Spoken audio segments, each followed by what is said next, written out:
don't know really. I kind of in fourth grade, I that's when I really started to like math, and when I like the problem solving of it, I started to really like, and I can remember there was a time, like it's weird, but there was a time when me and this other kid, like back then, I'm not that old, but back then, like schools weren't air conditioned, so it was really hot. And me and this other kid, we must have known the topic they were covering a lot better than the other students. And so we got to go into the air conditioned office. Like our classroom had a little like separate office and work on special stuff while the other class was working. I was like, oh, this is pretty cool. And so from that point on, I just kind of liked math, and it just seemed to be something I wanted to go into. You didn't stop liking math after geometry? No.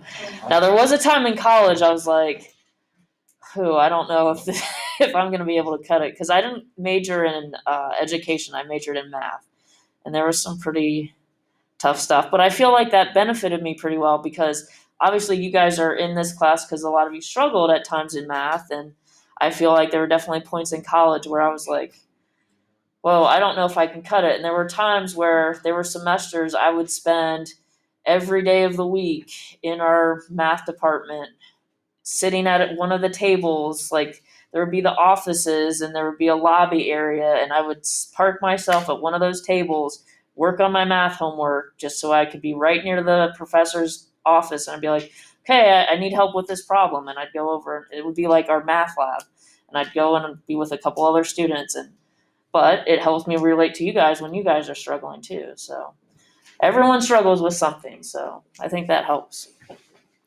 All right, so we've got some definitions. So these definitions aren't going to go on our yellow sheet. There's some that we should be familiar with. Monomial. Follow, Alyssa. A monomial is a number, variable, or a product of numbers and variables. Oh, sorry. Monomial is a number, variable, or a product of numbers and variables.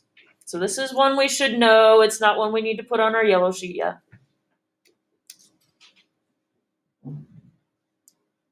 It's one you hear all the time. And we often just refer to it as a term. Something we just refer to as a term. So we're going to use that instead of monomial for the other definitions.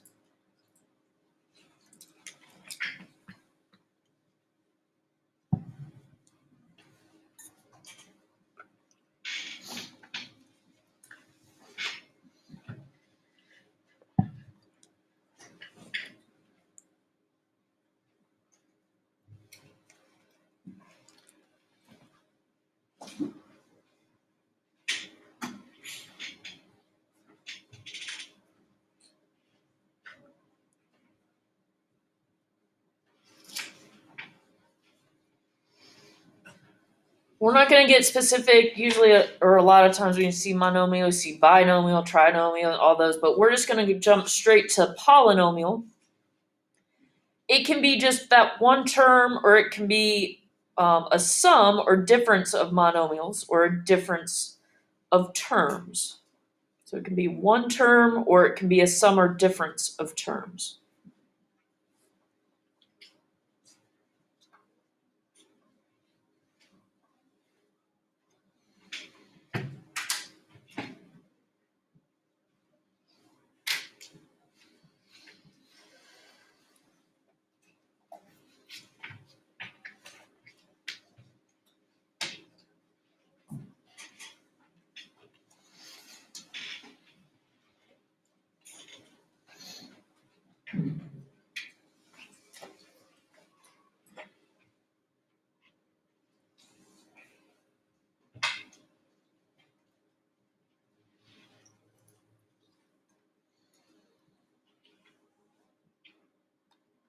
So on our yellow sheet, we're going to put a polynomial checklist, because one thing you're going to have to do is you're going to decide whether something is a polynomial or not. So there's a little checklist we're going to go through to decide whether it's a polynomial. So this is going on your yellow sheet, polynomial checklist.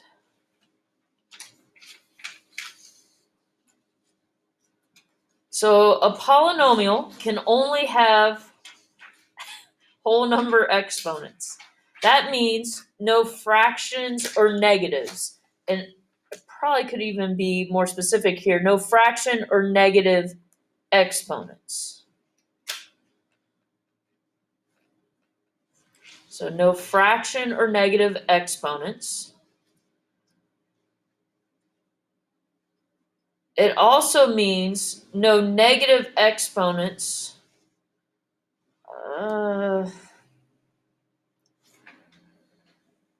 Hopefully no one got to this part because that's redundant. So it means no variables in the denominator. So no fraction or negative exponents, and it means no variables in the denominator.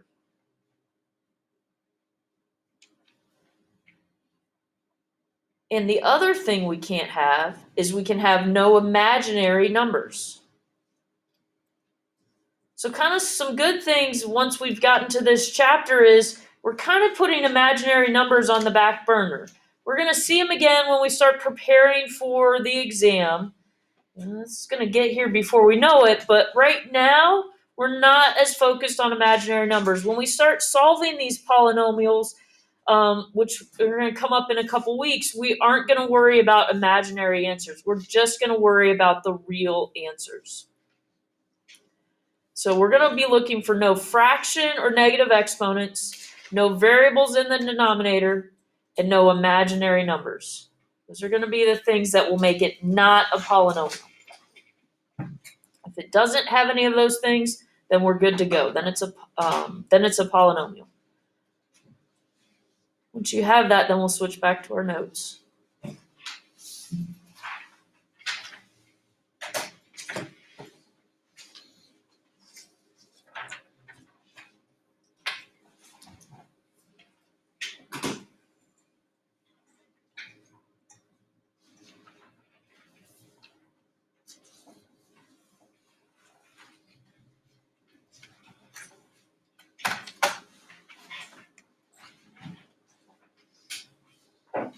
So the degree, actually, let's put this on our, I don't think we have this on our yellow sheet. Let's put this on our yellow sheet too. Sorry, I know I just told you to put it away. Put this on your yellow sheet too. The degree is the highest power or exponent in the polynomial. So you can put this on your yellow sheet too. The degree is the highest power or exponent in the polynomial. Then you really can put your yellow sheet away. The degree is the highest power or exponent in the polynomial.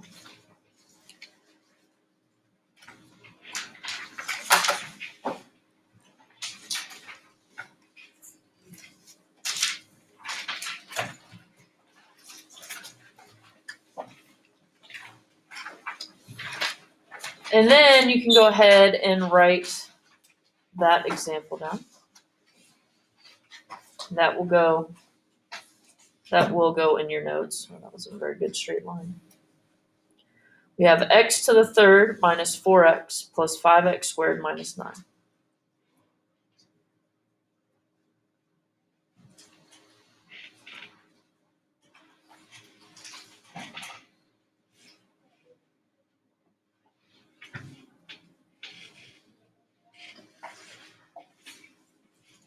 So if I go through and I decide whether or not it's a polynomial, I look to see, are there any fraction exponents?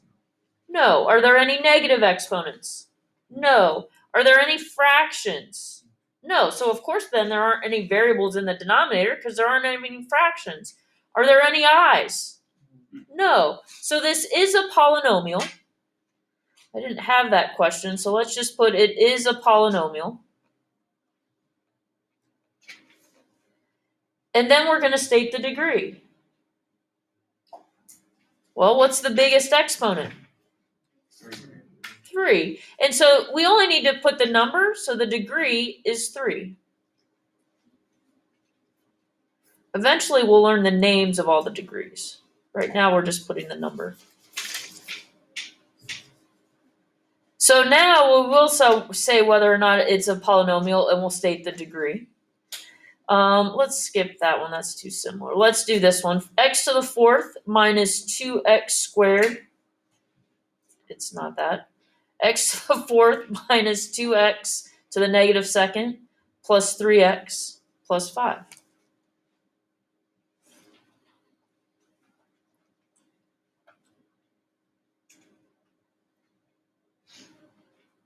So I'm going to go through, I'm going to decide whether it's a polynomial. So I look to see if there's any fraction or negative exponents. Are there? Yes. So is it a polynomial? No. So I'm going to put no for polynomial. And what I want you to do on your homework is I want you to circle the reason why. You don't have to write it out in words. You can if you want to, but as long as you circle why, I'll understand. So I just need to circle the exponent of -2. That gives me a reason of why it's not. As soon as it's not a polynomial, it doesn't officially have a degree. So even though it looks like 4 would be the degree, it doesn't really have one because it's not a polynomial. So I move on to the next problem. Here I have 8x squared plus 4y to the third minus 7x.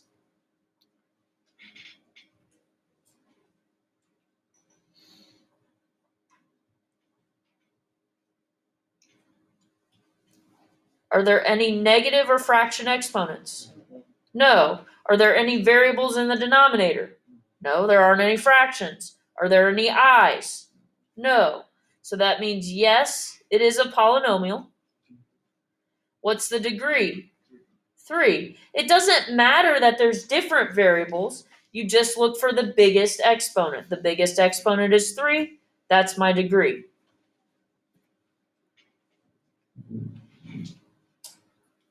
Let's do one more and let's have you try it on your own.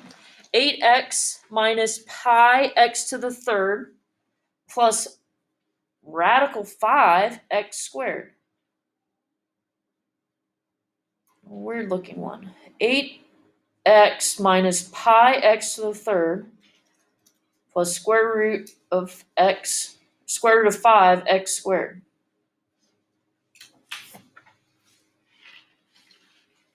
So tell me yes or no whether it's a polynomial. If it is, only if it is, tell me the degree. Just write it on your paper, don't say it out loud.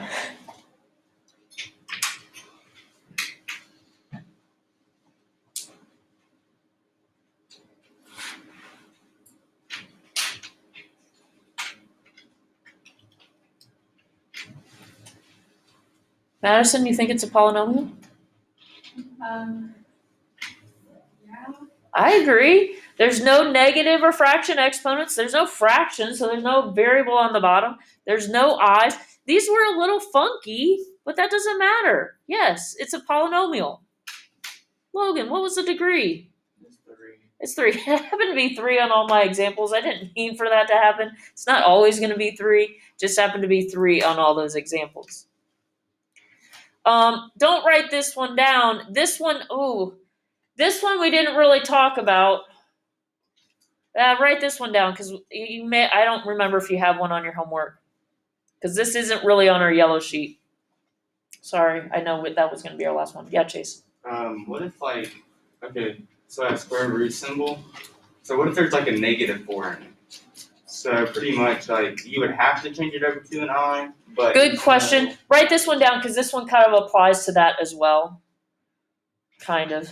So square root of x plus 2x minus 5. This kind of goes to Chase's question. So I have the square root of x. So I could put anything in for x, including negatives. So this isn't okay either. So x can't be under a radical. So this is not a polynomial. So this is no. Also, to Chase's point, they're not going to give you one like that. They would simplify. He's asking if it was like -4. They would write it as 2i. If you ever did see that, you would call it no, but they would go ahead and simplify it for you. But if it was a variable underneath the radical, that would also be a no situation. And in fact, if we even want to add that, so I don't remember if they give you one on the homework or not. If we want to add no variable under radical to our yellow sheet, we could.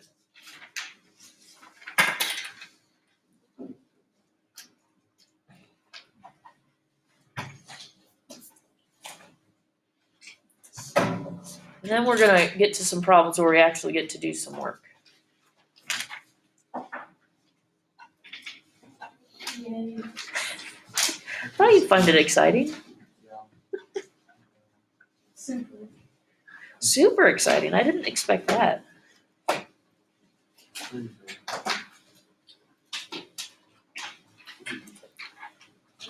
Not gonna do anything super hard today. You're gonna add and subtract, which just means you're gonna combine like terms. You may or may not feel like you need to write that in your notes because we've talked about that over and over again. But obviously it's there. If you feel like you need it again, go ahead and write it. I'll wait a second before I start that problem. So to add and subtract means you're combining like terms. The one reminder I do have is that the exponents stay the same.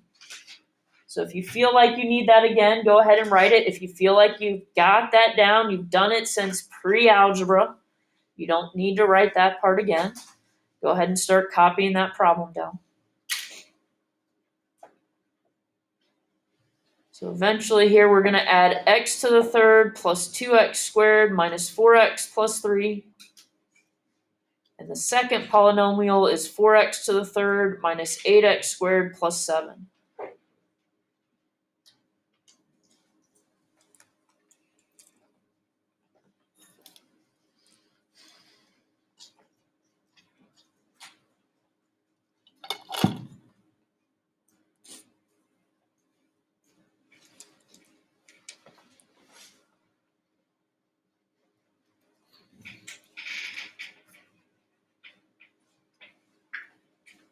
So we've seen problems like this for different things, most recently probably with conjugates. If there's addition here, do I have anything to distribute? No, so I can just look for like terms. So things with the same variables, same exponents. So 1x to the third and 4x to the third. So there's a 1 here, so that would be 5x to the third. That reminder is that the exponent stays the same. 2x squared and negative 8x squared minus 6x squared. Negative 4x, is there anything to combine it with? No, minus 4x. 3 and 7, so plus 10. There's my answer. Ideally, we want to start writing it in this order. We want to go from the biggest exponent down to the smallest. That's called standard form. We'll get to that eventually in this chapter. We haven't technically gotten there yet, but the quicker you can get so you're starting to write it in that form, the better. This one, we've got 8x minus 5x squared plus 3 plus 3x squared minus 4x plus 10.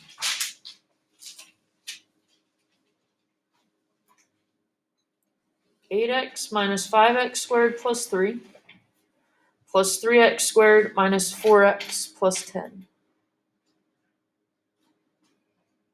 So if I'm thinking about putting it in that standard form, starting with the biggest exponent, Johnny, which two terms do you think I'd like to combine first? 5x squared and 3x squared. Yeah, and I want to make sure I'm thinking about that as negative 5x squared and 3x squared. So negative 2x squared. Emery, what am I going to combine next? Your x and negative 4x. Good. So that would give me positive 4x. Justin, anything else to combine? 3 and 10. Yep. So 13. And again, on your homework that you turn in Monday, if you have that in a different order, I'll be okay with that. Oh, here's subtraction. And on your homework, you're going to see some multiple variables. When you start getting multiple variables, it's really okay whatever order. There's no set form for different variables. So I've got 3a plus 4b plus negative 2a minus 7b.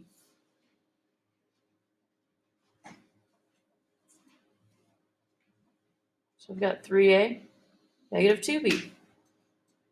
That'd be, I just said that so wrong, didn't I? 3a minus 2a. So that'd be 1a, or just a. 4a.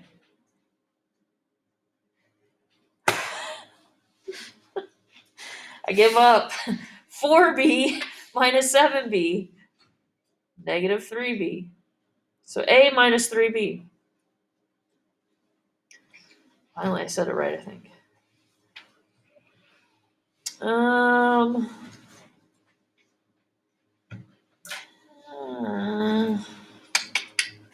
Let me make one up here. Let's do 2x plus 3y squared minus 7xy minus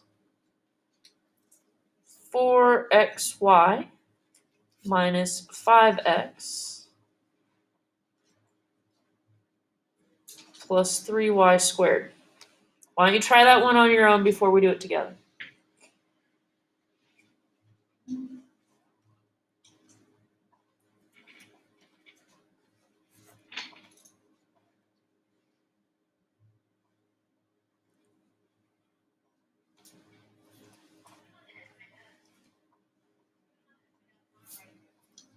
I probably should have said this first before I said try it on your own. What did I change?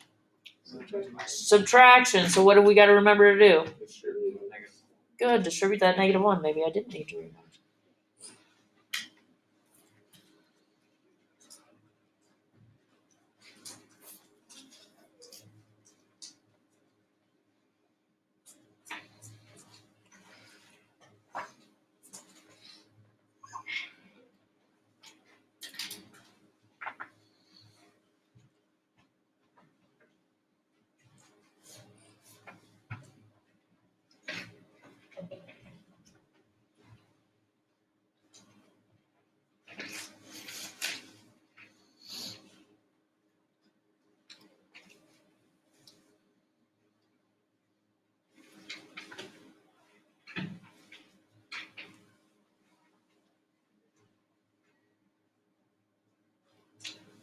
So I went ahead and distributed the -1. So multiple variables, I don't care how you put this together. So I'm just going to start with the 2x so I don't miss anything. So 2x and 5x, 7x. And then 3y squared and -3y squared. What happened with those? Good. And then these two in the middle, -11xy. Anyone issues on that one? Okay, let me move on to where we have to multiply. We're going to multiply 2x times x minus 4 first. Start off easy. Or hopefully it should be easy. Emmy, what do you think I'm going to do there? Distribute the 2x to the x and the 4. Yep. So when I distribute 2x times x, what do I get? 2x squared. And then minus 8x. So x times x, we get x squared. That's what I want to remind you of. So that's our answer, 2x squared minus 8x. Well, now, let's say I have 3x squared times x to the third minus 4x.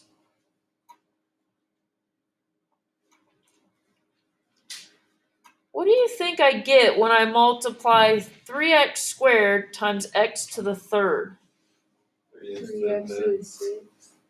So that's the debate. Is it x to the 5th or x to the 6th? It's 6. No, it'd be 5th I because you're feel- multiplying. Yeah, I feel like So if you you're would add multiplying the bases, right? then you'll add. No, you're distributing. I don't know.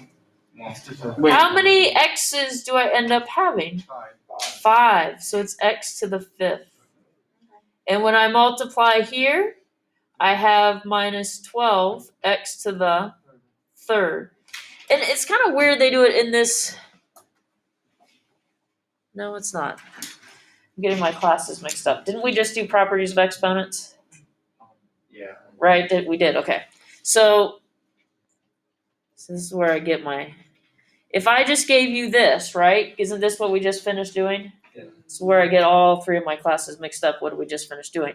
If I just gave you this problem, oh, what do I do with those exponents? add those exponents. Well, that's what I'm doing here. I multiply exponents if I'm distributing exponent to exponent. If I had an exponent out here, that's when I multiply the exponents. So yes, I am adding the exponents. Okay, so there's my answer. So let's build off of that even more. I've kind of mixed these all up. Let's do this one. So 2x squared times 8x to the third. 16x to the fifth. Should have done that one first. Because I know you get some hard ones. Let's do 8x. Oh, this will be hard. 8x squared y times 3x squared minus 2xy.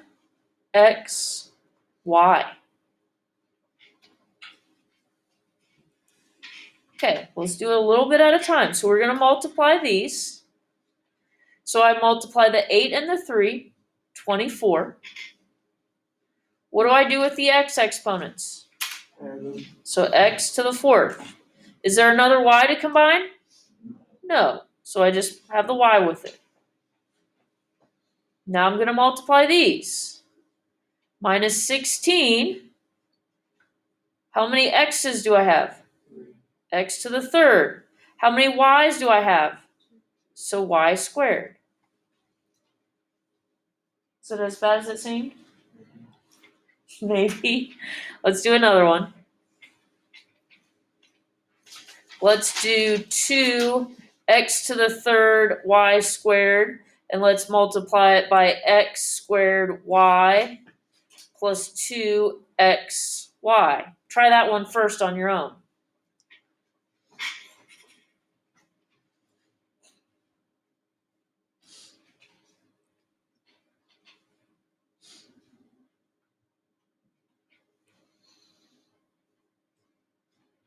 Carson, are you using an imaginary pencil? It's half a pencil.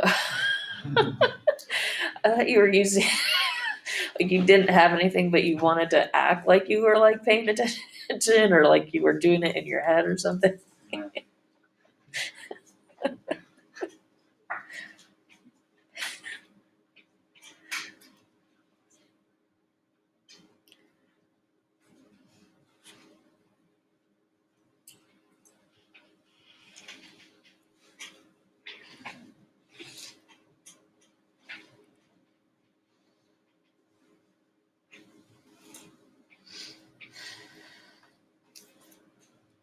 Does anyone feel confident in their answer? Want to share? Carly, give it a shot. 2x to the third, y to the third, plus 4x to the fourth, and y to the third. Let's see. So she multiplied these. So 2. Add the x's, x to the fifth. Add the y's, y to the third. I like that term. Multiply these. 2 times 2 is 4. Add the x's, x to the fourth. Add the y's, y to the third. I agree. Good job. Would you then combine that? I can't combine these. So why can I not combine those? That's a good question. Because the exponents are different. So the exponents are different. We can only combine if the exponents are the same. So if I had something like 2x squared y to the third and 3x squared y to the third, I can combine those. But since those exponents are different, that's why I can't combine them. All right, so that's pretty challenging. Now, here's the last type of question. X plus 3 times x minus 2. What'd you say, Emery? I hope we all feel like Emery on this one. Because what do I have to do here? Not factor, but FOIL. We get those terms mixed up, that's okay. So let's FOIL. So we multiply the first, x squared, the outer minus 2x, the inner plus 3x, the last minus 6. So x squared plus 1x minus 6. That's my answer. Now, there might be one thing that makes it a little bit trickier, is they might say it's A plus B and A maybe minus 2B. So maybe two variables. So let's try that. So we'll multiply the first, A squared, the outer, minus 2AB, the inner. I can write BA or AB, it doesn't matter, so I write AB. Could even put 1AB. And the last, minus 2B squared. So are these two in the middle like terms? Yeah, because they're both AB and they're both to the first power. So A squared ends up being minus 1AB, or just AB, minus 2B squared. All right, so you don't have time for homework, but I think you're going to find your homework goes pretty quickly.